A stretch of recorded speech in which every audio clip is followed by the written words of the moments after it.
နိုင်ငံကနေပြီးတော့ထွက်သွားတဲ့အကြောင်းများဟာဘယ်လိုအခက်အခဲတွေကြောင့်လဲဆိုတော့တယောက်နဲ့တယောက်မတူပေမဲ့နောက်ဆုံးဘယ်သူမှထွက်သွားခြင်းလို့ဒီလိုပုံစံနဲ့ထွက်သွားကြတာမဟုတ်ပါဘူးကိုယ်တိုင်းပြည်မှာအခက်အခဲတွေများလွန်းလို့ကိုယ်တိုင်းပြည်ရဲ့ဒုက္ခတွေကများလွန်းလို့အခြားပြည်ပတိုင်းပြည်ကိုသွားပြီးတော့ရုန်းကန်ရတာဖြစ်ပါတယ်ဒီမှာပြောချင်တာတော့မျှော်လင့်ချက်ကိုတော့ဘယ်တော့မှလက်မလွတ်ပါနဲ့ဘဝမှာရုန်းကန်နိုင်တဲ့အရေးချင်းဆိုတာနည်းတဲ့အရေးချင်းမဟုတ်ပါဘူးဒီလိုဘဝမှာရုန်းကန်နိုင်တဲ့အရေးချင်းရှိလို့လဲစွန့်စွန့်စားစားနဲ့ပြည်ပကိုသွားပြီးတော့ဘဝသစ်ထူထောင်ဖို့ကြိုးစားကြတာပါကျမတို့ကလေးတွေဟာပညာတတ်မှကလေးတွေရဲ့အနာဂတ်တင်မကဘူးကျမတို့ရဲ့နိုင်ငံရဲ့အနာဂတ်ဟာကောင်းမှာပါဆိုတော့ထူးထူးခြားခြားပြောနေဖို့မလိုဘူးလို့ထင်ပါတယ်ဒီပြင်လဲကျမတို့အားလုံးဟာဒီနေ့တစ်ချိန်တစ်ခါမှာနောက်သိမ့်မဝေးတော့တဲ့ဒီနေ့တစ်ချိန်တစ်ခါမှာကျမတို့နိုင်ငံမှာအားလုံးဆုံတွေ့ပြီးတော့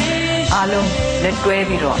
စိတ်တက်တက်ကြွကြွနဲ့ကျမတို့နိုင်ငံရဲ့အကျိုးအတွက်အတူထမ်းဆောင်နိုင်ကြပါစေလို့လည်းကျမဆုတောင်းလိုက်ပါတယ်